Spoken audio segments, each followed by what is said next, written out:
New at 4, Wisconsin Senator Tammy Baldwin was in Madison today, visiting the Wisconsin Institutes for Medical Research. The visit was focused on learning more about the facility and highlighting why Wisconsin should be an ideal decision for hosting a technology and innovation hub.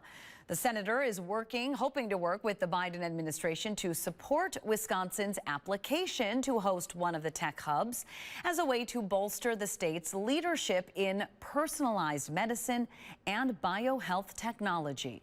I'm going to be talking to the Biden administration about how important it is to support the innovation and ultimate commercialization of innovations here in Wisconsin, but it will have a global impact.